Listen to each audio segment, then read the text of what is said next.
El siguiente segmento tiene contenido o opinión. La entrevista en A Primera Hora. Analizamos los hechos del momento junto a sus protagonistas.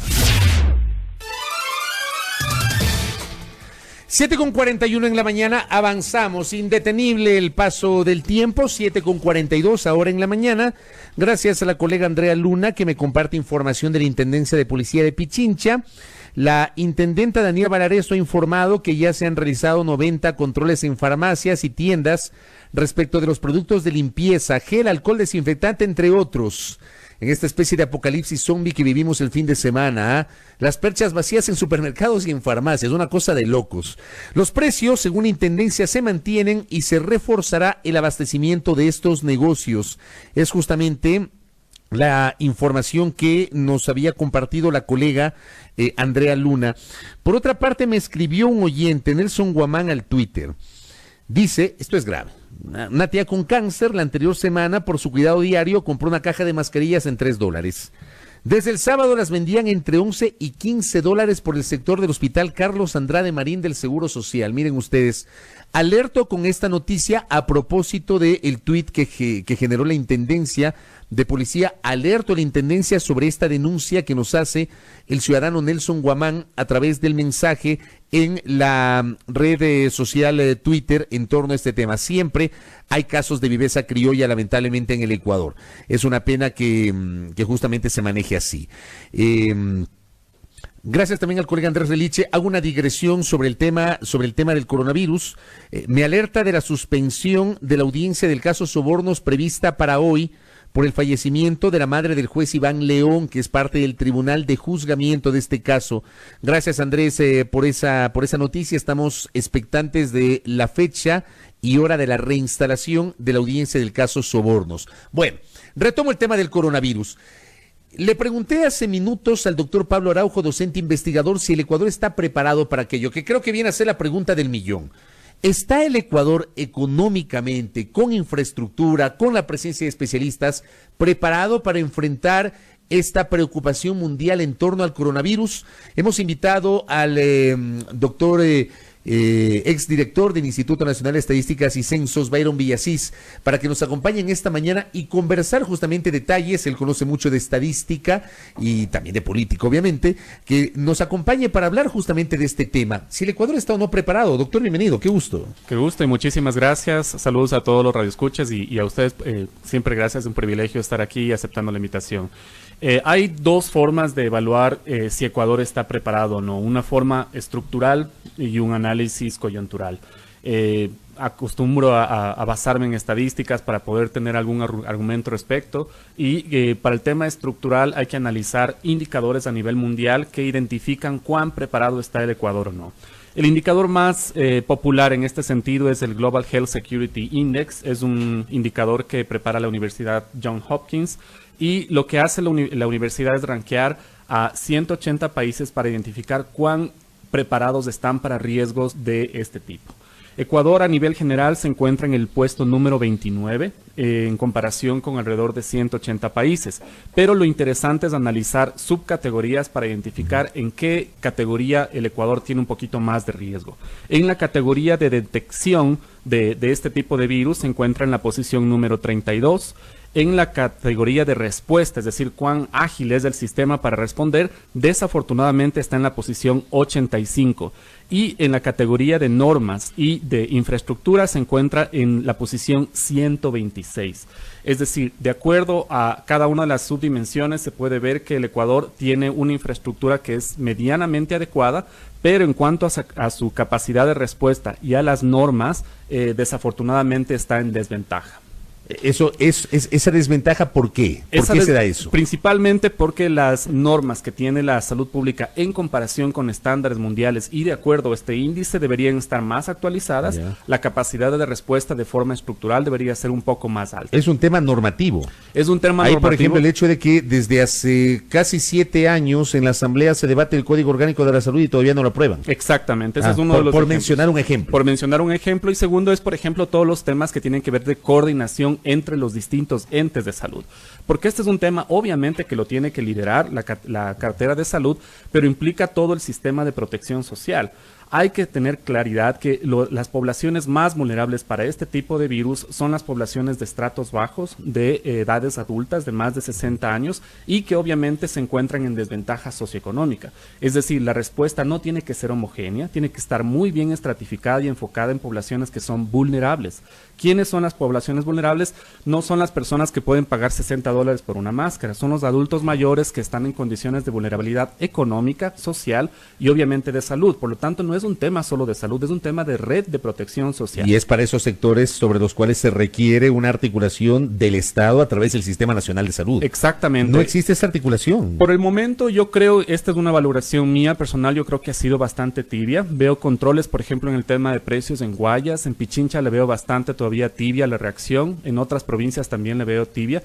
Pero yo, por ejemplo, creo que no solamente se trata de una reacción desde la cartera de salud. Tiene que haber una reacción, por ejemplo, en las intendencias para que se controlen precios. Tiene que haber un sistema de red de protección social para que identifique grupos muy vulnerables que son relativamente fáciles de identificar. Y cito un ejemplo muy práctico. Ecuador tiene una migración muy alta debido a la crisis de 1999 por la quiebra e irresponsabilidad de los bancos. Tuvimos una migración muy alta hacia Italia y hacia España. Ojo que en España e Italia hay una gran proliferación de este virus. Si analizamos esa población migrante y analizamos que la población más vulnerables son los migrantes de 60 para arriba, quiere decir que son nuestros migrantes que tienen algún tipo de conexión física de viajes, Ecuador, España, Ecuador, Italia, los que potencialmente tienen mayor riesgo de traer este virus a Ecuador. Entonces son sobre esas poblaciones, no solamente en general la población, sino las poblaciones que podrían tener una mayor exposición frente a este riesgo a los que hay que prestar atención. Y ahí hay que tomar en cuenta que es más fácil para las poblaciones que tienen una mejor condición socioeconómica conseguir vacunas, conseguir las mascarillas, conseguir alcohol, pero ¿qué pasa con las poblaciones de adultos mayores que están en peores condiciones socioeconómicas? Hacia allá tiene que actuar el sistema de salud de una forma coordinada y obviamente controlando los sistemas de distribución de precios, porque desafortunadamente siempre hay especulación, hay gente que inclusive con estos temas prefiere que la gente especule a que se tenga cuidado. ¿Qué otras estadísticas tiene usted respecto a este tema, doctor? Sí, hay que analizar las categorías que tiene este indicador. La primera, como mencionaba, es la categoría de prevención. En esa categoría Ecuador se encuentra en el puesto número 29. En la categoría de detección, Ecuador se encuentra en la posición número 32. Y hasta ahí son las dos categorías de las 6 que Ecuador se encuentra relativamente bien. De ahí empiezan 4 categorías que Ecuador desafortunadamente no tiene una buena posición. La categoría se llama respuesta, está en puesto 85. La categoría de infraestructura se encuentra en puesto número 60. La categoría de normas se encuentra en el puesto número 126, ojo que esta es la peor, y en la categoría de riesgo se encuentra en la posición número 88. ¿Cuál es la peor que dice usted? En la categoría de normas. La categoría de normas... Eso ya lo referimos, por ejemplo, no existe el código de salud. ¿Y en la otra que también estamos complicados? En la otra que estamos complicados podría ser la de riesgo, ya, que se refiere ¿eso a qué significa? Entornos de riesgo y vulnerabilidad del país a amenazas biológicas. ¿Ya? Son básicamente estructuras, se debe seguramente a ecosistemas, a la diversidad que tenemos en la costa un ecosistema, en la sierra otro, en el oriente otro, entonces es muy difícil tener de forma compacta políticas que puedan equiparar ese tipo de esquemas. Ahora, el tema es también cómo nos comparamos con vecinos, porque es muy fácil decir estamos en tal posición, la idea sería ver cómo nos comparamos, por ejemplo, con Perú y con Ecuador.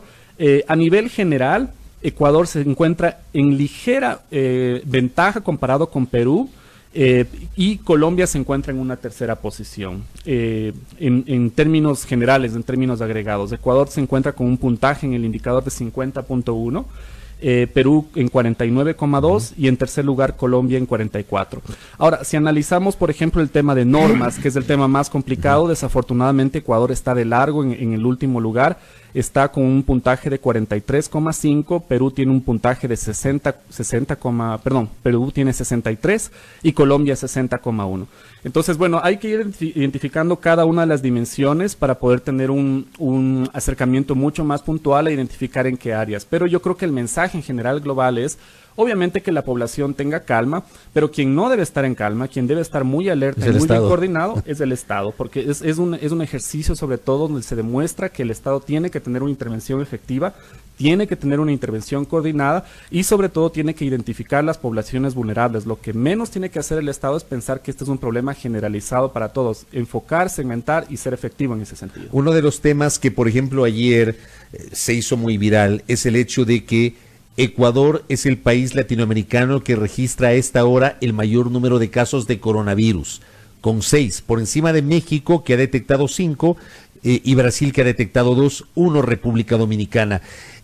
Esto también ha sido, digamos, materia de mucha discusión. Desde su óptica y estadísticamente hablando, ¿podemos hacer una valoración de esta cifra? Sí, es preocupante porque obviamente cuando uno analiza esto tiene que sacar en tasas, no solamente en números absolutos, y ahí uno se da cuenta que de largo Ecuador está mucho más afectado. Es preocupante, pero ahí hay que pensar también en el sentido de que Ecuador es más vulnerable no por su posición geográfica, sino por la composición histórica de su migración.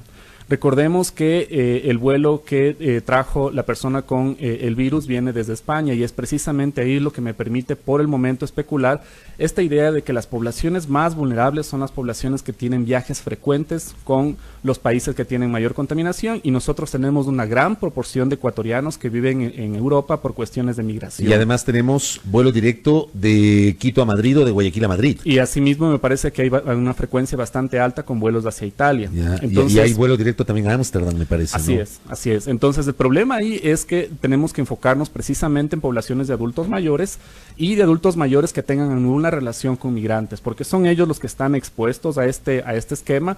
Y recordar siempre, este es el énfasis que yo sí quisiera enfatizar, las poblaciones que tienen mayor condición socioeconómica están más protegidas porque inclusive por cuestiones de nutrición ellos están mejor preparados.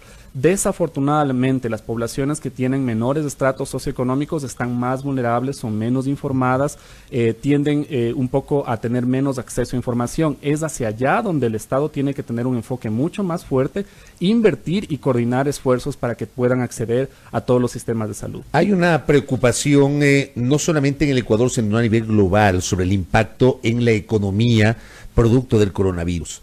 Aterrizo esa preocupación mundial en el caso del Ecuador, porque el coronavirus ya está aquí. ¿Qué afectación económica podría generar la presencia de esta enfermedad? Y claro, la necesidad de destinar recursos para prevenir y también para enfrentar la llegada del coronavirus. Hay al menos 4 aspectos ahí. Uno gravísimo que recién la semana anterior, cuando no teníamos el caso del o los casos de coronavirus en Ecuador, la semana anterior se anunció que el IES tenía un problema de financiamiento gravísimo, que eran alrededor de $300 millones, que no se le ve solución. Si hay un momento donde el Ecuador tiene que priorizar la inversión social, es este. Sobre todo los sistemas de seguridad social como el IES, sobre todo todos los esquemas de protección de salud, de trabajo, de sistemas, por ejemplo, para personas con capacidades especiales, para sistemas de monitoreo y control. Es el momento más peligroso y más delicado que el Estado tiene que hacer cualquier cosa menos desinvertir en esas áreas. Entonces, en términos económicos, esa es la primera situación, porque si tú tienes una población sin protección social, sin protección de seguridad y de salud, obviamente vas a tener un esquema afectado en el tema de salud. El segundo elemento, de economía. El segundo elemento económico que va a afectar desafortunadamente es el financiero global. Hay un temor a nivel global, esto crea bastante incertidumbre, esto incrementa indicadores que son bastante especulativos y eso pone al Ecuador en una posición todavía más desventajosa debido a la incertidumbre que se administra en términos de situación macroeconómica. Otro efecto es el tema de consumo. Por propia especulación y por propio miedo, la gente tiende a visitar menos lugares, se recomienda no estar en lugares muy concurridos, eso hace que las ventas disminuyan en ciertas zonas. Y por último está el tema también de importaciones y exportaciones. El propio fenómeno hace que cada vez más exista mayor recelo con ciertas importaciones y eso reduce la capacidad económica.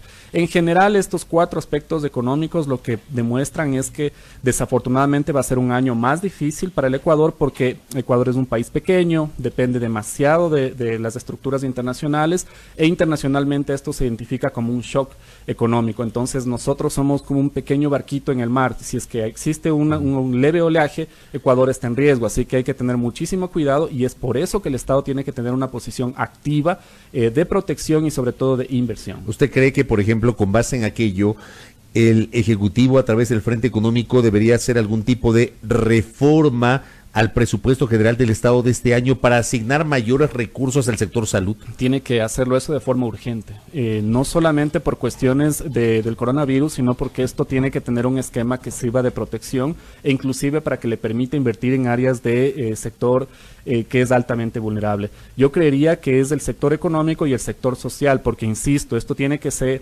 llevado de una forma bastante profesional y concentrada en el Ministerio de Salud. Es quien debe llevar el liderazgo, pero es un problema del sistema de protección social. Estamos hablando de muchos otros ministerios que tienen que estar activos, desde el tema pequeño que parecería minúsculo, pero es importantísimo, como el tema de control de precios, hasta el tema del sistema de protección de poblaciones vulnerables, como los sistemas de protección a personas con capacidades especiales. Es toda una red que tiene que actuar y por eso es lo que digo, la gente tiene que tener calma, tenemos que informarnos, pero el Estado tiene que estar muy preocupado y muy activo. Yo me pongo a pensar, por ejemplo, porque la semana anterior estuvo por acá un especialista, el doctor Esteban Ortiz, que alertaba el hecho de que, por ejemplo, el hospital del Ministerio de Salud, que se entiende más grande y más antiguo, que es el Hospital de Especialidades Eugenio Espejo, decía Esteban Ortiz, no tiene tomógrafo, o tiene tomógrafo pero no está funcionando. Digo, este tipo de cosas da cuenta que el sistema de salud como que, y allí están los temores de la gente, no está listo para enfrentar semejante situación. Es lo urgente que tiene que recapacitar el Estado, porque les insisto, si es que hay que realizar algún tipo de priorización de gasto, tiene que, en primer lugar,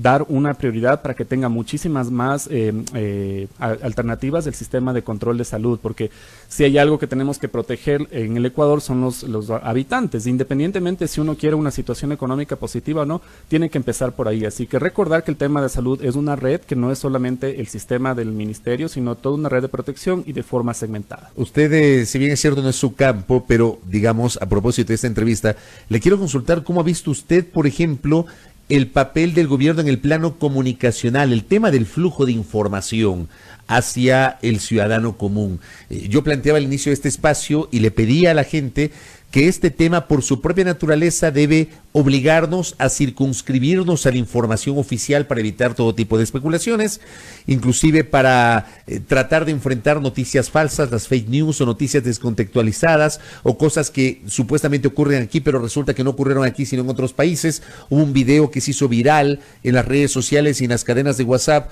de un hospital y resulta que ese hospital no había sido aquí sino en un país de Centroamérica. Digo, se requiere información oficial. Yo le pregunto, ¿esa información oficial en estas semanas, pero fundamentalmente estos últimos 3 días, ha sido abundante o no? Yo creo que ha sido un mensaje tibio y le soy súper honesto. Es una posición mía personal, tal vez estoy especulando, pero yo creo que ha sido tibio porque así como ha habido en el último día bastante intensidad de emisión de mensajes, yo creo que ha habido otros aspectos en los cuales el Estado no ha tenido una posición contundente. Por ejemplo, se está controlando los precios en Guayas, pero ¿qué pasa con el resto del país? En Quito ayer, en algunas farmacias y en algunos supermercados, ni siquiera había agua, porque la gente no se da cuenta que es un tema que tiene que evitar la especulación.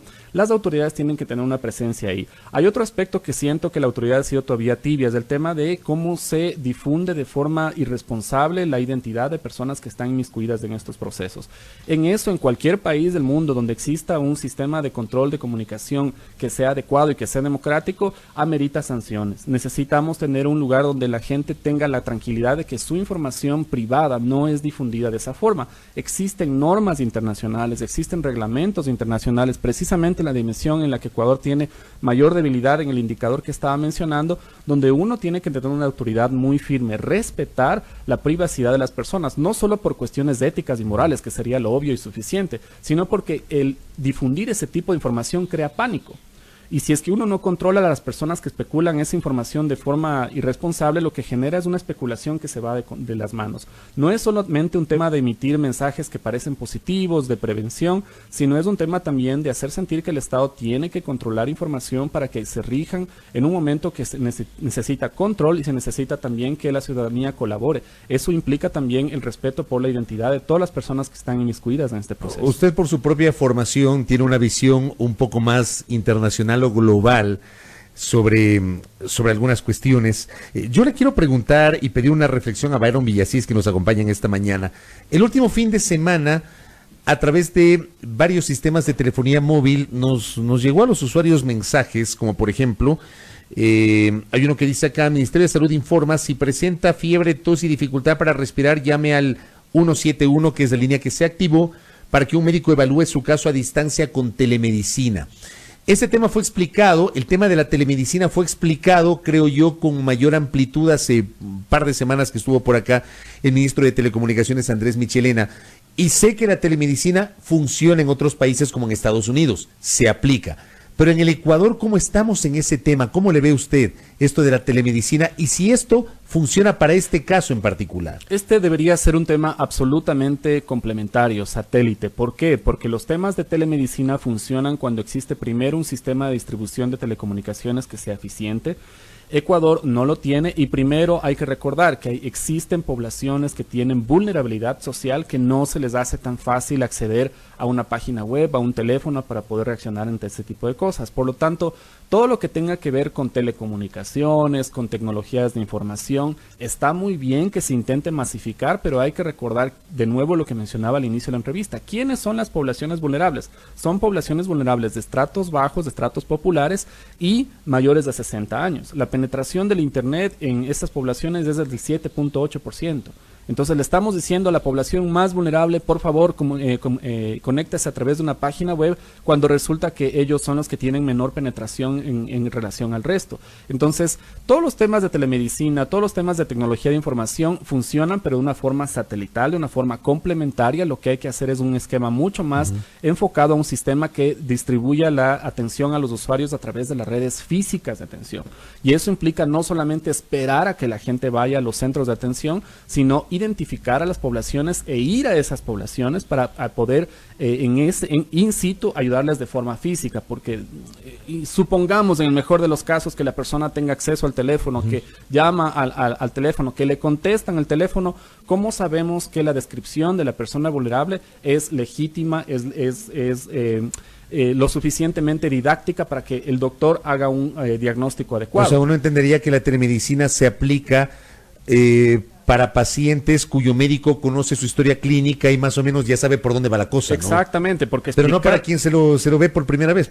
Inclusive para las personas que sabemos un poquito más del tema, uno a veces es difícil explicar nuestros síntomas. Claro. Ahora póngale a una persona de 60 años a explicar sus síntomas y de a eso tomar un diagnóstico. Entonces es muy delicado. Yo creería, insisto, que esa es una buena idea, pero totalmente complementaria y satelital. Muy interesante. Doctor, gracias por el tiempo y por estos aportes. No, por favor, la invitación a ustedes. Muchísimas gracias. Muchas gracias a los oyentes que además se engancharon con esta entrevista con Byron Villasís, ex director del Instituto Nacional de Estadísticas y Censos, INEC, conversando con nosotros sobre si el país estadística económicamente está o no preparado para enfrentar el coronavirus. El coronavirus ya está acá. Precisamos información completa, real, abundante por parte de las autoridades y obviamente esta articulación del Sistema Nacional de Salud. Gracias a Byron Villasís, 8:04 en la primera hora.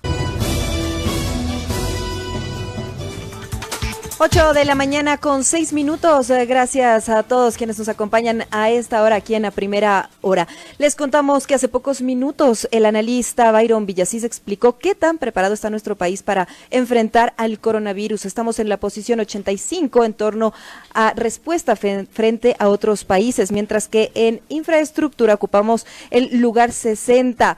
Estamos también con normas, en el tema de normas, en el puesto 126. En cuanto a capacidad de respuesta y normas, estamos en desventaja con otros países. Según estas cifras, el experto calificó como tibia a las reacciones de las autoridades en su respuesta al coronavirus. Dijo que Ecuador tiene una migración muy alta en España e Italia y que si analizamos a esta población, quiere decir que estos migrantes son las potenciales personas que estarían en riesgo de contraer y también de propagar este virus. En prevención ocupamos el puesto 29, mientras que en detección estaríamos en el 32. 42. Estas son las áreas en las que estaríamos relativamente bien. La población debe estar en calma, dijo, pero no el Estado, que debe tener acciones efectivas y no debe descuidarse ni confiarse. Ecuador es el país de Latinoamérica con más casos de coronavirus. Le sigue México con 5 episodios y el tercer lugar aparece Brasil con 2 casos, por lo que aseguró que probablemente